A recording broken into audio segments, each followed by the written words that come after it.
প্রিয় দর্শক, প্রীতি এবং শুভেচ্ছা নিন। সাজ্জাদ কাদির এই মুহূর্তে আপনাদের সামনে কথা বলতে এসেছি।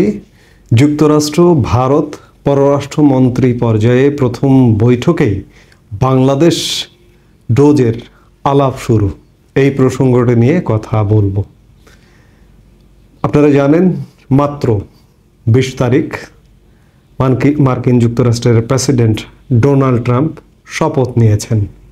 সোমবার শপথ নিয়েছেন প্রেসিডেন্ট, মঙ্গলবারে পররাষ্ট্র মন্ত্রী হিসেবে যুক্তরাষ্ট্রের শপথ নিয়েছেন মার্কো রুবিও।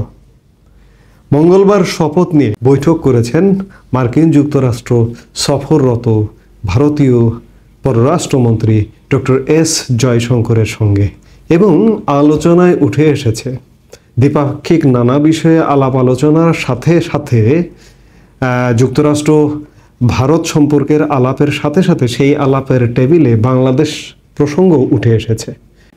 সংবাদ মাধ্যম বলছে বাংলাদেশ প্রসঙ্গে মার্কিন নতুন পররাষ্ট্রমন্ত্রী মার্কো রুবিওর সঙ্গে কথা বলেছেন ভারতের পররাষ্ট্রমন্ত্রী এস জয়শঙ্কর। তবে তাদের মধ্যে ঠিক কী কথা হয়েছে এখনই বলতে রাজি নয় নয়াদিল্লি। বিষয়টি নিশ্চয়ই সিক্রেট, নিশ্চয়ই গোপন, যার কারণে প্রকাশ করছেন না। কারণ এস জয়শঙ্কর ভারতীয় হাই কমিশন, মার্কিন যুক্তরাষ্ট্র যে ভারতীয় হাই কমিশন, সেখানে এক সংবাদ সম্মেলন করেছেন, এবং সেই সংবাদ সম্মেলনেও তিনি বলেছেন যে আমাদের আলোচনার টেবিলে বাংলাদেশ আছে। কারণ এই মুহূর্তে ভারতের কাছে, ভারতের গলায় একটি বড় কাঁটা বিঁধে আছে বাংলাদেশ। কারণ ওপাশ থেকে পাকিস্তান ধেয়ে আসছে বাংলাদেশে। এই যে এই মুহূর্তে, যে মুহূর্তে আপনাদের সঙ্গে কথা বলছি, সেই মুহূর্তে পাকিস্তান সামরিক গোয়েন্দা সংস্থা আইএসআইয়ের প্রধান বাংলাদেশে সফরে আছেন, এবং এই সফরটি গোপন সফর। কোনো গণমাধ্যমে এখন পর্যন্ত আমি দেখিনি। আইএসপিআর, বাংলাদেশের আইএসপিআরেরও এই ব্যাপারে কোনো বক্তব্য দেখিনি। এমনকি পাকিস্তান আইএসপিআর, আমি সর্বশেষ পাকিস্তান আইএসপিআরের ওয়েবসাইট এবং সোশ্যাল মিডিয়ায় ভিজিট করে এখন পর্যন্ত সেই সফরের কোনো খবর পাইনি। সেই জায়গা থেকে মার্কিন যুক্তরাষ্ট্রের সাথে, মার্কিন যুক্তরাষ্ট্রের পররাষ্ট্রমন্ত্রীর সাথে ভারতীয় পররাষ্ট্রমন্ত্রীর এই বৈঠকটি অত্যন্ত গুরুত্বপূর্ণ। বৈঠকে ট্রাম্প প্রশাসনের নীতির ওপর জোর দেন মার্কিন পররাষ্ট্রমন্ত্রী। বুধবার ওয়াশিংটন ডিসিতে ভারতীয় দূতাবাসে অনুষ্ঠিত এক সংবাদ সম্মেলনে একথা জানান জয়শঙ্কর।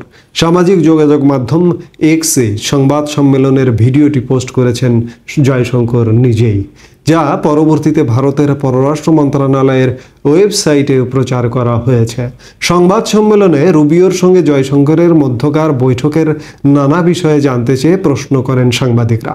সেখানে এক নারী সাংবাদিক বাংলাদেশ প্রসঙ্গে যুক্তরাষ্ট্রের পররাষ্ট্রমন্ত্রীর সঙ্গে কী কথা হয়েছে তা জানতে চাইলে জয়শঙ্কর বলেন, হ্যাঁ, এ বিষয়ে আমাদের মধ্যে কথা হয়েছে, তবে কি কথা হয়েছে এখনই প্রকাশ করা সমীচীন হবে না, জয়শঙ্কর এমনটা বলেন।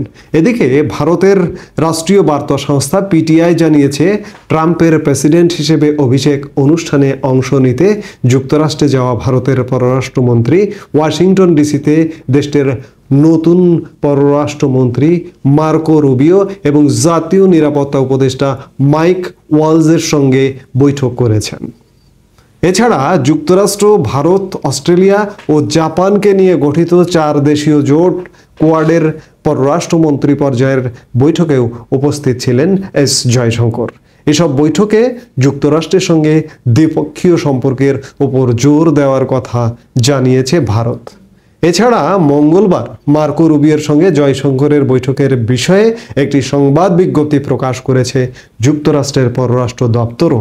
এতে বলা হয়েছে যুক্তরাষ্ট্র ও ভারতের মধ্যে অংশীদারত্ব জোরদার করার অভিন্ন প্রতিশ্রুতির বিষয়টি নিশ্চিত করেছেন দুই দেশের পররাষ্ট্রমন্ত্রী।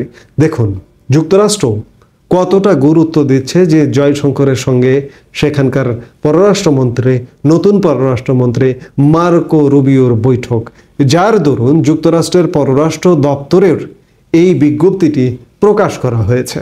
আমাদের বাংলাদেশের অনেক বাঙ্গু, আমি বাঙ্গুই বলবো, ভাষাটা এভাবেই বলবো, যে নরেন্দ্র মোদী ডোনাল্ড ট্রাম্পের শপথে অংশগ্রহণের আমন্ত্রণ পাননি বলে আমাদের গণমাধ্যম ফাটিয়ে ফেলছে। ইউটিউব ইউটিউবে যারা কথা বলেন তারাও ফাটিয়ে ফেলছে ইউনুসপন্থীরা যে নরেন্দ্র মোদী আহ্বান পাননি। ভাইরে, একটা জিনিস অন্তত পক্ষে খেয়াল করুন, আপনি বিগত 20 বছরের মার্কিন প্রেসিডেন্টদের শপথের একটি ধারাবাহিকতা বের করে দেখুন যে এখানে বিশ্বের রাষ্ট্র ও সরকার প্রধানরা এখানে উপস্থিত থাকেন কিনা। আসলে উপস্থিত থাকেন না। ব্যাপক হারে যে উপস্থিত থাকা, সাপোজ আপনি নরেন্দ্র মোদীর শপথ অনুষ্ঠানের কথা যদি চিন্তা করেন, গতবার সারা বিশ্বে রাষ্ট্র এবং সরকার প্রধানদের ব্যাপক উপস্থিতি ছিল, কিন্তু মার্কিন যুক্তরাষ্ট্রে এই রেওয়াজটি কিন্তু সেই অর্থে নেই, যার কারণে বিশ্বের বিভিন্ন দেশের সরকার এবং রাষ্ট্রপ্রধানদের উপস্থিতি সেইভাবে দেখতে পাননি। একই সাথে ভারতের সরকার প্রধানমন্ত্রী নরেন্দ্র মোদীকেও পাওয়া যায়নি। তার প্রতিনিধি এস জয়শঙ্কর গেছেন, ভারতের উপস্থিতি তো আছে।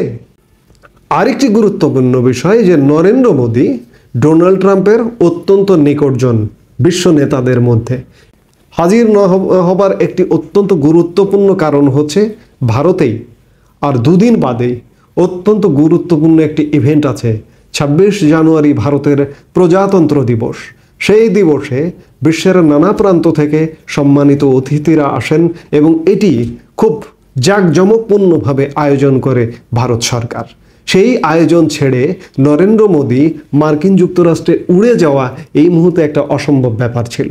মুসলিম বিশ্বের সবচেয়ে বড় দেশ ইন্দোনেশিয়া, সেখানকার প্রেসিডেন্টকে প্রধান অতিথি করেছেন ভারত।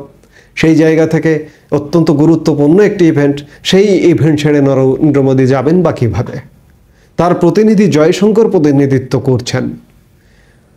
বাংলাদেশের অবস্থান আর ভারতের অবস্থান বিশ্বে আসমান আর জমিন যদি বলেন, এটা মনে হয় কম বলা হবে না। আমি বাংলাদেশের নাগরিক, বাংলাদেশের মানুষ, কিন্তু আমি বড়কে বড় বলতে সব সময় রাজি আছি, বড়কে সম্মানীয়কে সম্মান দিতে রাজি আছি। আমি বলতে চাই যে আপনারা যারা অসম্মান করে কথা বলেন তারাও সম্মান দিন, ভারতকে সম্মান জানান। আরেকটি কথা বলা দরকার, সেটি হচ্ছে যে আমাদের এই বাংলাদেশ কিংবা পাকিস্তানের যে মাতৃগর্ভ থেকে আমাদের জন্ম হয়েছে সেটি যদি বলি, ভারতবর্ষ, ব্রিটিশ ভারতের গর্ভ থেকে আজকের বাংলাদেশ। সেই জায়গায় আমি ভারতকে আজীবন আমৃত্যু আমার জীবনে আমি সম্মান দিয়ে যাব। এখানে হিন্দুত্বের কিছু নেই, মুসলমানিত্বের কিছু নেই। আপনাদের বলবো আপনারাও সম্মান দিন, কারণ ভারতের মাতৃগর্ভ থেকেই, ভারত মাতা থেকেই বাংলাদেশের জন্ম, এটি অস্বীকার করলে হবে না। সেই জায়গায় আমি সম্মান দেব। যেটি দিয়ে আলাপটি শুরু করেছিলাম যে বাংলাদেশ বিষয়ে মার্কিন পররাষ্ট্রমন্ত্রীর সাথে ভারতের পররাষ্ট্রমন্ত্রীর গুরুত্বপূর্ণ আলাপ হয়েছে। কারণ আমি শুরুতেই যেটি বলেছি যে ভারতের গলায় এক বড় কাঁটা হয়ে বিঁধেছে বর্তমান বাংলাদেশ সরকার, বাংলাদেশের ইউনূস সরকার।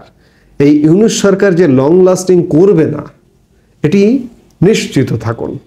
এবং বাংলাদেশে একটা ইতিবাচক ব্যবস্থা ফিরে আসবে যে এটির প্রধান সহায়ক ভূমিকা পালন করবে ভারত এবং ওপাশ থেকে মার্কিন যুক্তরাষ্ট্র, রাশিয়া, যুক্তরাজ্য। ভারত 1971 সালে বিপদসংকুল ভূখণ্ড পূর্ব পাকিস্তান, সেখান থেকে বাংলাদেশ বেনির্মাণে কাজ করেছিল, আমাদের মহান মুক্তিযুদ্ধে কাজ করেছিল। আজকে 2024-এর ধারাবাহিকতায় 2024-25 এসেছে। এই সময় 71-এর থেকে পরিস্থিতি কিন্তু কোনো অংশে কম নয়, একই রকম। কারণ এখানে পাকিস্তানি তৎপরতা বেড়েছে, আমাদের এখানকার যারা হর্তাকর্তা আছে, দায়িত্বে আছেন, তাদের পাকিস্তানি প্রীতি বেড়েছে। এই সব থেকে বাংলাদেশকে সুরক্ষা দিতে ভারত নিঃসন্দেহে গুরুত্বপূর্ণ ভূমিকা পালন করবেন এবং সেটি আমরা খুব শীঘ্রই দেখতে পারব। এই মুহূর্তে এ পর্যন্তই। সবাই ভালো থাকুন, সুস্থ থাকুন। আমাদের ভিডিওগুলো নিয়মিত পেতে সাবস্ক্রাইব করুন Sajjad Kadir and the legends YouTube channel এবং লাইক, কমেন্ট, শেয়ার করে সাথে থাকুন।